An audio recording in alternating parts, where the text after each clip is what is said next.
When a billionaire heiress disguised herself as a cleaning lady in her own father's company, she expected to find lazy employees. Instead, she discovered something so shocking about her family's business that it made her question everything she thought she knew about the people she trusted most. Emma Sterling stood at the massive windows of her Manhattan penthouse looking down at the city below. At 25, she had a last name that could open any door in the world, but she had never truly worked a day in her life. This was something her father constantly reminded her of. "Emma, you have no idea what you're capable of in the real world," William Sterling had said that morning at the Sterling Industries board meeting. "All you know is credit cards and shopping malls." Those words echoed in Emma's mind. Maybe her father was right, but it was time to prove otherwise. What caught Emma's attention was that 12 people had resigned from her father's company in the last 3 months. All of them were low-level employees, janitors, security guards, cafe workers, and none of them had asked for reference letters. Wasn't that strange? Emma opened her laptop and logged into the company's human resources system. Her father had given her access to these systems, but only for learning purposes, he had said. Now it was time to use this information. She reviewed the files of the resigned employees. Maria Santos, 5-year janitor; David Kim, 3-year security guard; Jennifer Lopez, 2-year cafe worker. What did they all have in common?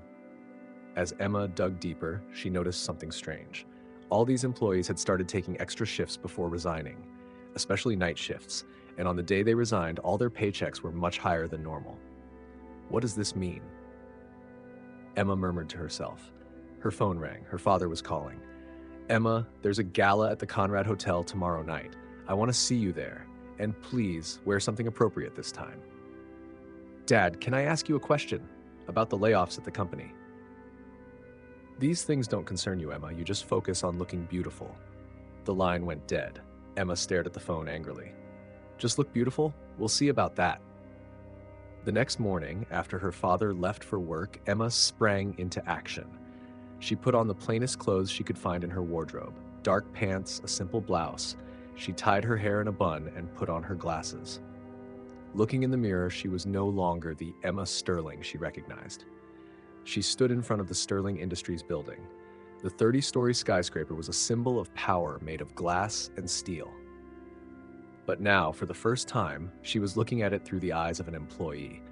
Emma entered through the side entrance. If she had gone through the main reception, the security guards might have recognized her. She walked toward the human resources department, her heart racing.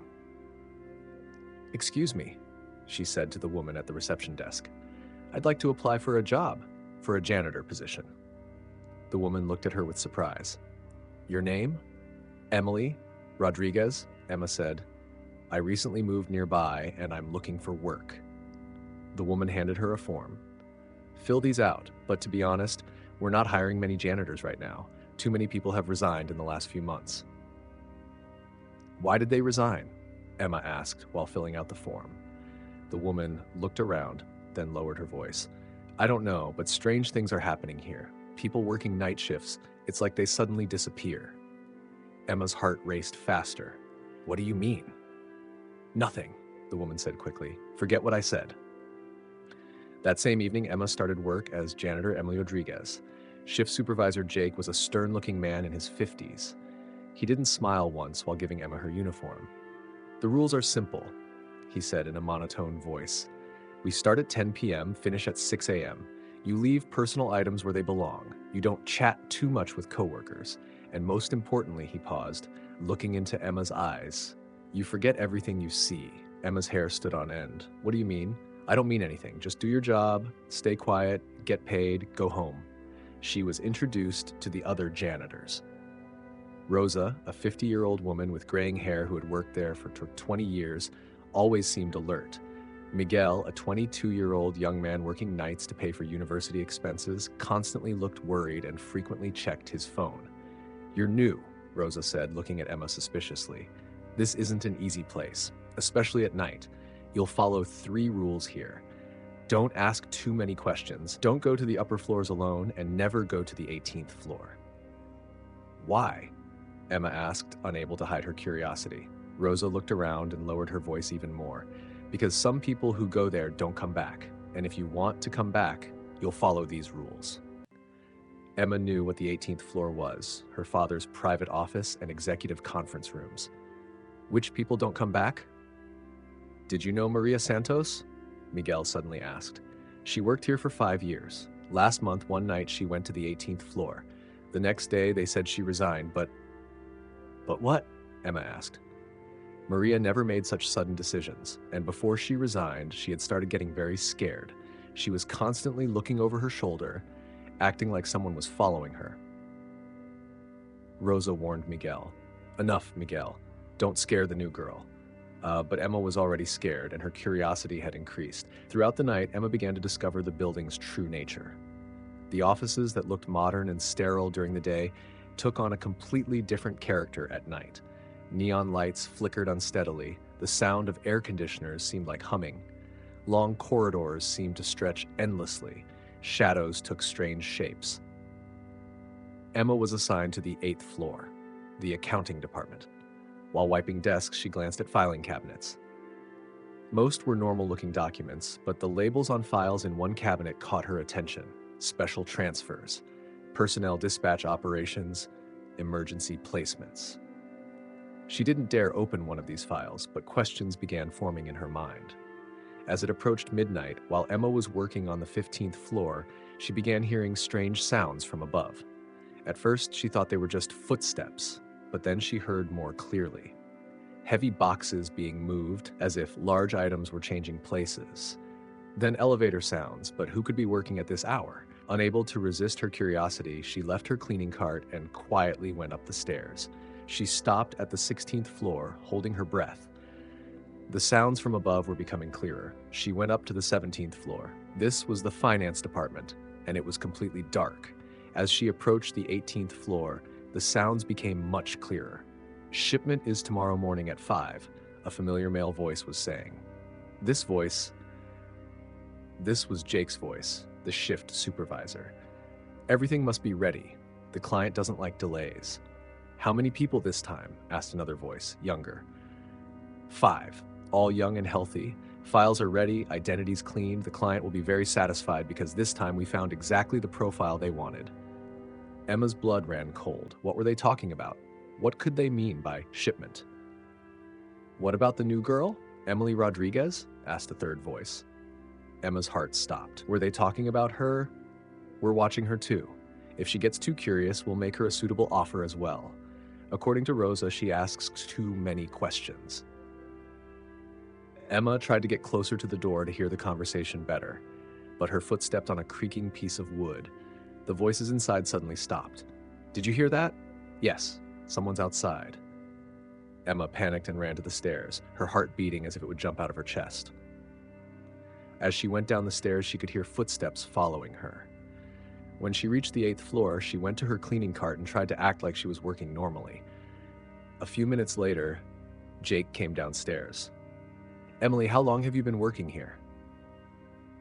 About 2 hours, Emma said, hoping her voice wasn't trembling. Jake looked at her suspiciously. Someone saw you go upstairs. We told you not to go to the upper floors. I didn't go anywhere. I'm just working here. Jake stared at her for a long time. Good, because people who break rules here don't last very long. You understand, don't you, Emily? Emma nodded, her mouth dry. After Jake left, Emma tried to analyze what she had heard. Shipment, client, identities cleaned. What did this mean? And why had Rosa warned her? Was Rosa really just a janitor? When the night shift ended and Emma was going home, she noticed a car that seemed to be following her. She was being watched. The next day, Emma tried to analyze what she had learned. She couldn't sleep. She kept thinking about those conversations, remembering Jake's threatening looks. The company seemed to be doing something much darker alongside their normal business. And this dark thing was related to people mysteriously disappearing. Emma began watching her father's behavior more carefully. William Sterling looked more tense than usual at breakfast that morning. His phone was constantly ringing. He was having short conversations. Yes, everything is going according to plan, he said while talking on the phone. Clients are satisfied. New shipment this week. Then he noticed Emma. Ah, my daughter is here. Let's talk later. Emma froze. Her father using the word shipment couldn't be a coincidence. He was using the same word as the conversation she heard that night. "Dad, how are the company's new projects going?" she asked, trying to keep her voice as innocent as possible. William looked at her suspiciously. "Since when did you start caring about company business?" "Just curious. Maybe I'll work at your company someday too." William laughed, but there was a coldness in his laughter. "Emma, you're too sensitive for this business. This world isn't for you." "Which world, Dad? The business world or something else?" William's expression changed. "Emma, some questions shouldn't be asked. You just enjoy your beautiful life." That day, Emma decided to access her father's private computer. When he came home in the evening, while her father was in the shower, she entered his office. Her heart was beating rapidly. If she got caught, she didn't know what she would say. She turned on the computer and tried to enter the password. First attempt, Sterling123, failed. Second attempt, William 1975, failed. Then she tried her mother's name, Catherine, failed. She tried her mother's birth date, Catherine 1980. The screen opened. Emma quickly scanned the files. Sterling Industries' official business files, financial reports, board meeting notes, things that looked normal. But then she saw a folder called Special Projects. She tried to open the folder, but it asked for a password. She typed Operation Cleanup. It opened. What Emma saw deeply shook her. The files contained files called Operation Cleanup Phase 3, containing various people's photos, identity information, and notes beside them. Client number 23, delivered. Client 31, awaiting shipment. Client number 47, canceled. There was Maria Santos's photo with the horrifying note, delivered. Client number 47, $50,000 underneath. David Kim's photo, shipment completed. Client 52, $75,000. Jennifer Lopez, transaction in progress. Client 61. Emma felt nauseous. These people were being sold. Literally being sold. She opened other files, client lists, names from various countries around the world, payment amounts, preferences. Emma couldn't believe what she was reading. Young men, young women, specific physical characteristics. This was a human trafficking network. And worst of all, it was clear that her father was the leader of this operation. His signature was on every document. Emma continued browsing the files with trembling hands. She found a list called Target Personnel. The list contained names of the company's low-level employees. The poor ones, those without families or in difficult situations. And at the bottom of the list was her own alias, Emily Rodriguez, new target, to be investigated. Emma's blood froze. They were targeting her too. Just as she was about to examine the files more deeply, she heard key sounds from outside. Her father was coming home. Emma tried to close the files in panic, but the computer had frozen. The sounds were getting closer.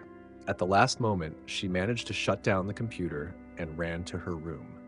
As she closed her door and leaned against it, she was breathless. That night, she couldn't sleep at all. Every time she closed her eyes, she saw those photos. Maria Santos's smiling face with the horrifying note delivered underneath, and her own alias marked as new target. Her family, her father whom she trusted, it was all a lie. But Emma needed to learn more. She had to find a way to stop this disgusting business, not just gather evidence. The next morning, Emma secretly researched human trafficking on the internet. What she learned scared her even more. These types of organizations had global networks, were very powerful, and didn't hesitate to eliminate people who stood against them. But Emma wouldn't give up. There had to be a way to save these people. The next night at work, Emma approached Rosa. It was no longer time to play games. Her life was in danger, and she needed to find someone she could trust. "Rosa, I want to ask you something very important, and please be honest with me. What's really happening at this company?" Rosa looked at her for a long time, then pointed toward the supply closet. "Come there. We can't talk here." When they entered the small, dark closet, Rosa closed the door and turned to Emma. "You're not just a janitor, are you? Your way of speaking, your posture, the questions you ask, who are you really?" Emma hesitated. Could she trust Rosa? But she had no other choice. I'm William Sterling's daughter." Rosa's eyes widened, then an understanding expression appeared on her face. "So you're Emma Sterling? The rich girl whose photo appears in newspapers?" "Yes. And I didn't like what I learned at all. Rosa, please tell me, What's happening at this company? Where are people disappearing to? Rosa took a deep breath and looked around. Listen to me, little girl. Before we get out of here, listen carefully to everything I'm going to tell you. Your father and his men are involved in very dangerous business, human trafficking. They especially target young, poor, homeless employees. Emma's stomach turned. What she saw on the computer was true. How do they do it? First, they offer extra money to the people they target. Night shifts, overtime, special duties. Then these people receive a special job offer. This offer usually promises a lot of money in another city, even another country, and people who accept never come back. How do you know these things? You're not just a janitor either, are you? Rosa quietly pulled out a small badge from her pocket. FBI. I'm Special Agent Rosa Martinez. I've been tracking this operation for 6 months. Emma was shocked. FBI? We knew this business was very big and very dangerous, but we couldn't prove it extended to the highest level of the company. Your father is very smart. He's organized everything in layers. Low-level employees don't know what the upper level is doing, and the upper level doesn't care about the details of the lower level. So what are you doing here? I'm gathering evidence, but I couldn't get close to your father. He only works with a few people he trusts. Marcus Kane, security director. Jake Thompson, shift supervisor. Dr. Sarah Wilson, the company psychiatrist. These three are the brains of the operation. Emma was surprised. Dr. Wilson too? She was my therapist when I was in university. Yes, she psychologically evaluates the targeted people to see who are more suitable. They choose people without families, with little social support, people nobody would look for. Something occurred to Emma. Rosa, I saw a list on my father's computer called Target Personnel, and my alias was on it, as Emily Rodriguez. Rosa's face went pale. What? This is very bad. So they suspected, or maybe they know who you are and they're planning to silence you somehow. What do you mean? Emma, you're in great danger. If they know your real identity, they'll either force you into this business to keep you quiet, or... Rosa stopped. Or what? Or they'll put you on the shipment list like the others. Emma's knees started trembling. So what are we going to do? You're going to help me. You have access to the files in your father's office. We need not just evidence, but information about where the victims are. Because this isn't just about justice anymore, it's about saving lives. But Dad is my family. To betray him. Rosa held Emma's arms. Emma, look at me. Your father is currently ruining the lives of dozens of innocent people. They're being enslaved, tortured, some are even killed. What do you want to do? Close your eyes and ignore it. Emma tried to hold back the tears in her eyes. No, I can't. We have to save these people. Then tonight, you have to enter your father's office again, but this time you won't just look at the files, you'll copy all of them. I need you to bring me shipment schedules, client lists, and warehouse locations. Warehouse locations? We need to know where they keep people before they're shipped. Because Emma, there might be people waiting there right now, and we don't have much time to save them. Emma nodded.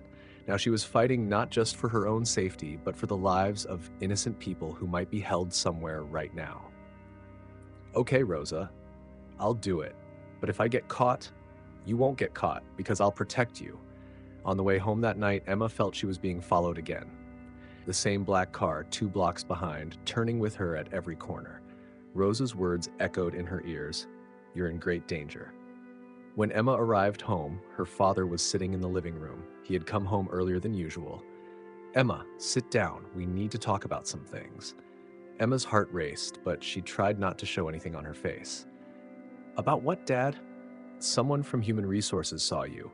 You applied for a job as someone named Emily Rodriguez. How are you going to explain this?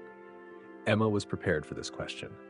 I was just curious about how the company works, Dad. You always accused me of not knowing the real world. I thought maybe I could learn by starting from the bottom. William Sterling looked at his daughter suspiciously. Emma, sometimes it's better not to know. Some things are not at your level. What things, Dad? What business of the company is not at my level? Fie. William stood up and walked toward the window. Emma, the business world is a complex place. Sometimes tough decisions need to be made. Decisions that not everyone can understand. Tough decisions? Like human trafficking? Silence. William Sterling's neck tensed, but he didn't turn to Emma. What are you saying, Emma? Emma gathered her courage. This was her last chance. She would either confront her father or ignore the truth forever. I know everything, Dad. Maria Santos, David Kim, Jennifer Lopez, all of them. You're selling innocent people. William slowly turned. There was an expression on his face that Emma had never seen. Cold, calculating, dangerous. You went into my computer. Yes, I did. And I saw Operation Cleanup. I saw the client lists. I saw the prices. And I saw that my alias is on the target personnel list. William started approaching. Emma, you don't understand anything. This business is very complex. These people are already lost causes. They have no families, no one, no future. We're offering them a way out. A way out? Selling them as slaves is a way out? Emma, William's voice hardened. You will shut your mouth now and not say anything to anyone. This is family business, Sterling family business, and you're part of this family too. I don't want to be part of such a family. William took another step toward Emma. Emma, I'm telling you for the last time, we're ending this topic here, and starting tomorrow, you won't leave the house. We'll go on a trip for a few weeks, to a distant place. Emma's blood froze. Are you taking me too? Did you put me on the shipment list too? Emma, I'm your father. I'm trying to protect you. From whom are you protecting me? From yourself? At that moment, there was a knock at the door. William turned, looked at Emma. Who could this be at this hour? The door knocked again, this time more insistently. William walked toward the door, Emma followed. When he opened the door, Rosa was there. But it wasn't really Rosa. She looked completely different. Professional suit, badge, 2 FBI agents beside her. William Sterling, you're under arrest for human trafficking, kidnapping, and organized crime. William first looked at Rosa, then at Emma. There was a betrayed expression on his face. Emma, are you behind this? Emma tried to hold back the tears in her eyes. I just did what was right, Dad. Right? You sold out your own father. You were going to sell your own daughter, too. Emma's voice was cracking. My name was on that list. As FBI agents handcuffed William, he was still looking at Emma. You're not my father, Emma said in a low voice. My father wouldn't hurt innocent people. My father would protect me, not sell me. As they took William away, Rosa came to Emma's side. It was hard, wasn't it? Emma nodded. She didn't have the strength to speak. But you did the right thing, Emma. And thanks to this, we were able to save 12 people who are currently being held. Emma was surprised.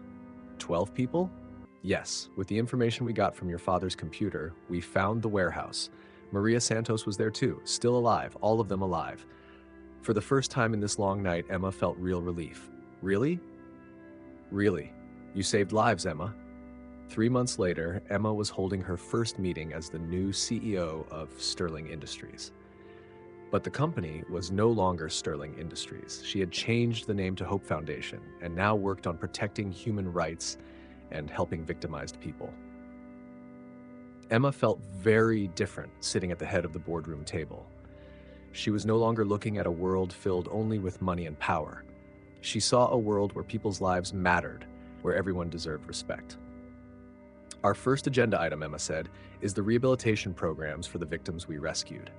According to Dr. Martinez's report, all 12 of our people are recovering physically. Rosa, now the company's security and protection director, said, Maria Santos is showing particularly strong recovery.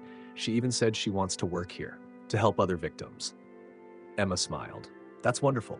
That's exactly what we want, for victims to feel strong and be able to help others. After the meeting, Emma looked out her office window. The city view was the same, but she now saw everything differently. Every building, every person, every story seemed important now. Rosa knocked and entered. Emma, I have to give you some bad news. Emma turned. What happened? Your father is in prison, but he's in quite a powerful position among the other inmates. Thais, he might be trying to continue running his operations from inside. Emma's face fell. What do you mean? His lawyers are very powerful, and the prison system isn't perfect either. He might be looking for a way out. Emma took a deep breath. Rosa, I want to meet with Dad. Rosa was surprised. Are you sure? Are you psychologically ready? No, I'm not ready, but this isn't over. If he's still trying to cause harm, I have to stop him. Prison was a world Emma had never seen. Cold walls, metal bars, constant security checks. When she went to see William Sterling, the man sitting inside was no longer the person she knew. In his prison uniform, with graying hair and a face full of lines, William Sterling looked at his daughter with no love in his eyes, only anger and disappointment. "Emma," he said in a cold voice, "you finally came. Dad, I came to see you because what? Are you sorry? Do you feel guilty for turning in your own father?" Emma took a deep breath. "No, Dad, I'm not sorry. I came because I heard you're still trying to run your operations from inside here." William laughed, a bitter laugh. "Smart girl. Yes. Business continues. I may be here, but the network is very big. You only cut one branch. Then I'll cut the other branches too. You? You can't do anything, Emma. You're just a spoiled, naive girl. You can't survive in the real world." Emma stood up. "You're wrong, Dad. I'm no longer that spoiled girl. I'm the woman who saved 12 people's lives, and I'll save more. Emma, you don't know me. I successfully ran these operations because I'm not emotional. You're too emotional. This makes you weak." Emma leaned toward him. "No, Dad, my emotions make me strong because I can feel other people's pain. You can't. That's why you're sitting here." "Tutter." William's face reddened. "Emma, get out of here now. And know that when I get out, you won't get out, Dad, because I have more evidence against you. And every day I continue to find more people. I'll dismantle your network piece by piece." As Emma walked toward the door, William shouted after her, "Emma, you're my daughter. You're the same blood." Emma stopped, turned. "No, Dad, I'm not your daughter. I'm my own person now, and I'm part of Maria Santos's family, David Kim's family, all those people we rescued." After the prison visit, Emma began working with Rosa to verify what her father had said. William Sterling was indeed trying to run his operations from prison. Emma, in full cooperation with the FBI, began an operation to find her father's other partners. Dr. Sarah Wilson, Emma's former therapist, was still free and looking for new patients. Marcus Kane, the security director, was trying to set up the same systems at other companies. "Emma," Rosa said one evening, "this is going to be very dangerous. These people will come after you." "I know," Emma said with determination. "But if I don't stop, who will? These people will ruin more lives." Emma secretly arranged to meet with Dr. Wilson. She said she wanted to meet again as her former therapist. Dr. Wilson didn't suspect anything. "Emma," Dr. Wilson said, "how are you? Your father's situation must be very difficult." "Very difficult," Emma said, turning on her hidden recording device, "especially after what I learned about his business." Dr. Wilson's expression changed. "What do you mean?" "About human trafficking. Are you part of this business too, Dr. Wilson?" Dr. Wilson stood up. "Emma, these are very dangerous topics. You should stay away from these subjects." "Why? Because I'm also a potential target? Did you evaluate me too, whether I'm suitable or not?" Dr. Wilson panicked. "Emma, what are you saying? I was your therapist, and also a human trafficker." Emma stood up. "You were psychologically evaluating these people to see who was more suitable." At that moment, FBI agents entered. Dr. Wilson was also arrested. Catching Marcus Kane was more difficult. He was much smarter and more careful. But Emma made a plan. Emma made Marcus Kane a fake job offer. She said she was starting a new company and wanted consultation on special personnel services. Marcus, smelling money, immediately fell into the trap. The meeting was arranged in an empty office building. Marcus thought Emma was clean, but actually the entire building was surrounded by the FBI. "Emma," Marcus said, "your father was a great visionary. It's smart of you to want to restart these operations." "Yes," Emma said, turning on the recording device. "I want to learn my father's methods. Can you tell me? What kind of people did you choose?" Marcus began explaining with sparkling eyes. How they selected targets, how they convinced them, where they sold them. Everything was recorded. "Now, of course, we need to be more careful," Marcus said. "The FBI got a bit close, but we have new methods." "What methods?" "We work from different sectors, cleaning companies, security firms, even nursing homes." Emma's stomach turned. "Nursing homes? Elderly people are very easy targets. Their families already don't visit them." "Enough." Emma stood up. "You're a disgusting monster." Marcus was surprised. "Emma, what happened? We were talking business." "Business? You're talking about selling people." At that moment, FBI agents burst in. Marcus was also caught. 6 months later, Emma was giving a speech at Hope Foundation's annual meeting. There were hundreds of people in the hall, rescued victims, families, volunteers. rights advocates. Today we're here celebrating not just a company's birthday, but the birth of a movement, Emma said. 6 months ago, I was just a spoiled billionaire's daughter. I had no idea what was happening in the world. Applause came from the hall. But sometimes you have to fight even with your own family to learn the truth. Sometimes doing the right thing means being disappointed even in the people you love most. Emma saw Maria Santos on stage. She now worked at Hope Foundation, helping other victims. But I learned that real family isn't formed by blood ties, but by sharing the same values.